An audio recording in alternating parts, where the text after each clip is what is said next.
Hello student, welcome to creative tuition class. Student जो video लेकर आए हैं वो है रीतिकाल के ऊपर और बहुत ही इम्पोर्टेंट टॉपिक है जो एग्ज़ाम में हमेशा आता है। जैसे रीतिकाल हो गया, भक्तिकाल हो गया, ये काफ़ी और हिंदी भाषा का विकास, ये सारे क्वेश्चन बहुत इंपॉर्टेंट जो एग्ज़ाम में आते हैं। और ये जो आपकी बुक है वो है बीए प्रोग्राम सेमेस्टर 1 हिंदी भाषा और साहित्य का इतिहास। इस बुक का एक तरीके से टॉपिक है और ये टॉपिक किसका है ये भी मैं आपको बताता हूँ, कौन से चैप्टर में एक तरीके से टॉपिक दिया गया है और इसके ऊपर किस तरीके से क्वेश्चन आते हैं वो भी मैं आपको बताऊंगा। तो सबसे मैं जो बताऊंगा मैं आपको एक तरीके शॉर्ट तरीके बताऊंगा ताकि आपको एक तरीके से याद हो जाए और अच्छे तरीके एग्जाम में इसको कर सकें। तो ये जो चैप्टर है आपका, इसका सेकंड चैप्टर है रीति काल की प्रमुख प्रवृत्तियाँ कौन कौन सी हैं। तो रीति काल की कौन कौन सी प्रवृत्तियाँ हैं वो भी बताऊँगा। तो स्टार्ट करने से पहले यदि आप इस चैनल पर नए हो और आपने अभी तक चैनल को सब्सक्राइब नहीं किया तो प्लीज़ चैनल को सब्सक्राइब करें और बेल आइकन का बटन भी दबाएं ताकि जो भी वीडियो आते हैं उसके नोटिफिकेशन आपके पास जल्द से पहुँच सके।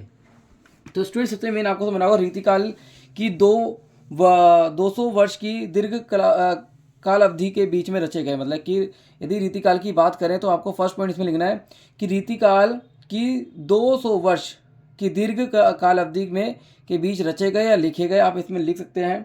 और रीतिकाल की प्रवृत्तियाँ क्या हैं तो मैं बात करूँगा इसमें रीतिबद्ध होता है और रीति सिद्ध होता है, रीति मुक्त होता है। ये सारे मैं आपको शॉर्ट तरीके डिफाइन करके बताऊंगा।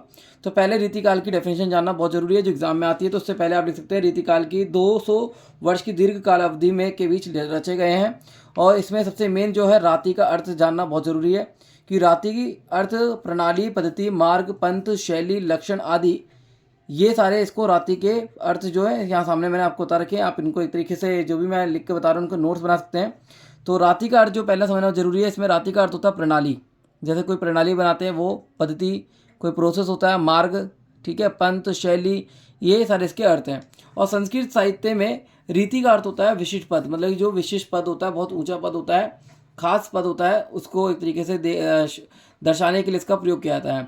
सर्वप्रथम वामन ने इसे काव्य की आत्मा को घोषित किया और रीति काल से आशय हिंदी साहित्य के उस काल से है जिसमें निर्दिष्ट काव्य की रीति या प्रणाली के अंतर्गत रचना करना प्रधान साहित्य बन गई। मतलब धीरे क्या हुआ, रीति काल की आशय हिंदी साहित्य जो के उस काल से है जिसमें निर्दिष्ट काव्य नीति, मतलब ये जो निर्दिष्ट काव्य रीति जो चल रही थी उसकी रचना करना एक प्रधान बन चुकी थी।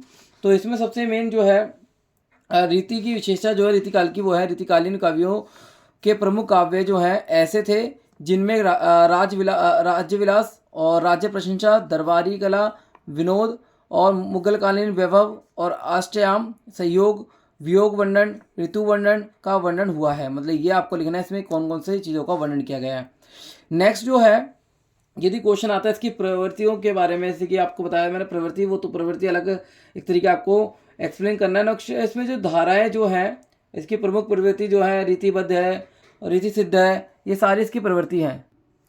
इसमें जो है रीति और काल में राज्य प्रशंसा, दरबारी कला और मुगल कालीन वैभव, अष्टयाम, संयोग, वियोग वर्णन, ऋतु का वर्णन एक तरीके से इसमें किया गया है। अब मैं आपको इसमें बताता हूँ कि सबसे मेन जो है कि रीति कर्म इसमें जो है 3 रूपों में दिखाई देती है प्रवृत्ति इसकी, रीति क्रम कविता और रीति सिद्ध कविता और रीति मुक्त कविता। एक तरीके से आप लिख सकते हैं इसमें रीति सिद्ध कविता जो है। तो इसमें पहला है कि ये रीतिकाल की मुख्य विशेषता है, इस काल के सभी कवि आचार्य पहले थे और कवि बाद में थे। मतलब पहले आचार्य थे फिर बाद में कवि बने। नेक्स्ट है यह काल की दूसरी विशेषता यह है कि सभी कवियों ने श्रृंगार में अधिक रुचि दिखाई है। तो इसकी सबसे महत्वपूर्ण विशेषता क्या है कि जितने भी कवि रहे उन्होंने किस में विशेषता दिखाई, अधिक रुचि दिखाई है श्रृंगार में। फिर अलंकार प्रियता और चमत्कार प्रदर्शन इस काल की तीसरी विशेषता। मतलब जैसे कोई भी अलंकार, जैसे कि काली घटा का घमंड घटा, तो एक एग्जाम्पल मैं आपको दे रहा हूँ जिसके जरिए इसमें अलंकार का वर्णन किया जाता है। जैसे कोई भी व्याख्या की जाती है, 6% व्याख्या करते हैं तो उसमें कुछ वर्ड ऐसे होते हैं जिसमें अनुप्रास अलंकार, यमक अलंकार, श्लेष अलंकार, उत्प्रेक्षण अलंकार, रूप अलंकार और उपमा अलंकार जो है एक तरीके से देखने को मिलते हैं। तो ये आपकी विशेषता है। नेक्स्ट है फोर्थ विशेषता, रीतिकालीन काव्य की एक प्रवृत्ति ऋतु का वर्णन रखी रही है। मतलब कि इसमें जितनी भी काव्य धारा रही उसमें ऋतुओं का वर्णन करने के लिए कवियों ने कितने खास खास वर्णन किए हैं। वसंत का आगमन कैसे हुआ वो वर्णन एक तरीके से इसमें किया गया है कवि बुकों में। तो ये सारे एक तरीके रीतिकालीन काव्य में प्रवृत्ति जो है ऋतु का वर्णन भी करती है। और रीतिकालीन कवि ने अधिकतर ऋतुओं का वर्णन किया है जिसमें क्रीड़ाओं, मनोविनोदों, वस्त्रभूषणों, उल्लासों की भरपूर व्यंजना कवियों ने की है। तो सबसे मेन क्या है, कभी भी जो वर्णन करते थे, तो उसमें मनोविदों का प्रयोग करते थे। क्रीड़ा मतलब दुखों का प्रकट करना व्याख्या में, और जो आपको प्रसंग दिए होते थे उनमें एक तरीके से बहुत सारी गहराई एक तरीके से उसमें छिपी होती थी, तो वो सारा वर्णन इसमें किया गया है। नेक्स्ट है आपका नारी चित्रण, ब्रज भाषा की प्रधानता, ये इसकी सबसे महत्वपूर्ण विशेषता रही है। तो आप इन पॉइंटों को एक्सप्लेन कर सकते हैं, ये मेरे सारे पॉइंट इसमें बताए हुए हैं। नेक्स्ट है रीतिकाल के में काव्य की 3 प्रमुख काव्य धाराएं कौन सी। तो पहले रीतिवध है, तो रीति कर्म कविता भी कह सकते हैं इसको, और इस वर्ग का कवि अलंकारिक विशिष्टा व्यंग्यों का संक्षिप्त लक्षण उदाहरण देकर स्वरचित लक्षण को दर्शाते हैं। तो इसमें सबसे मैं आपको बताता हूँ रीतिबद्ध है क्या।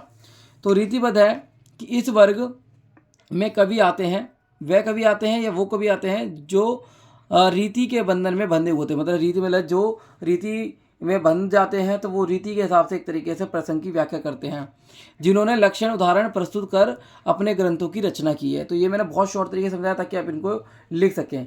नेक्स्ट है आपका रीतिवध की विशेषता यह है कि इस छंद अलंकार आदि 3 आधारों पर लक्षण की रचना शास्त्र प्रधान काव्य, इसमें एक तरीके की विशेषता है। इसमें रस की व्याख्या की गई, छंद की व्याख्या की गई, अलंकार की व्याख्या की गई, आदि 3 आधारों पर लक्षण की रचना जो है शास्त्र प्रधानता काव्य के रूप में की गई है।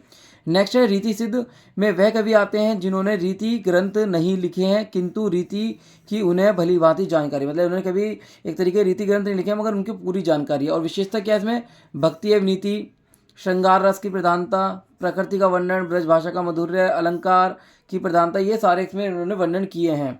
तो ये जो इन्होंने वर्णन किया वो अलंकार की प्रधानता के रूप में किया है। नेक्स्ट है रीति मुक्त, इसमें वह कवि आते हैं जो कवि के बंधन से मुक्त है, मतलब कवि मतलब जो रीति के बंधन से क्या मुक्त है। पहला जो था वो उसमें रीति में बंधे हुए थे, दूसरा जो आया रीति से मतलब कि उन्हें ज्ञान तो नहीं था, मतलब रीति के ग्रंथ नहीं लिखे मगर ज्ञान जो था भली बात जानते थे, उनको जानकारी जानते थे। नेक्स्ट है रीति मुक्त, मतलब जो रीति के बंधन में नहीं बंधे थे, उन्होंने यथार्थ काव्यांग के निरूपण करने वाले ग्रंथों की रचना की, मतलब जो एक तरीके से विशेषता को दर्शाते हो। जैसे विशेषता क्या है इसमें, अनुभूति प्रवण, मतलब कि अनुभूति को दर्शाना, आत्म प्रधान को दर्शाना, व्यक्ति परक की व्याख्या करना, संपूर्ण भावों को ओतप्रोत है। मतलब संपूर्ण भाव मतलब कि आपके भाव क्या है, उस जैसे एक पहाड़ का वर्णन कर रहा है तो वो किस भाव से कवि कर रहा है, तो उसका एक तरीके से एक्सप्लेन करना रीति मुक्त में कहलाता है। कि वो रीति में नहीं बंधा होता कि कितने किसमें कैसे लिखना है, क्या लिखना है। तो रीति मुक्त होता है कि एक व्यक्तिगत परक के रूप में लिखना, अनुभव के रूप में लिखना, आत्मनिर्णय के रूप में लिखना, संपूर्ण भावों को प्रकट करना। तो ये सारे इसमें विशेषताएं हैं।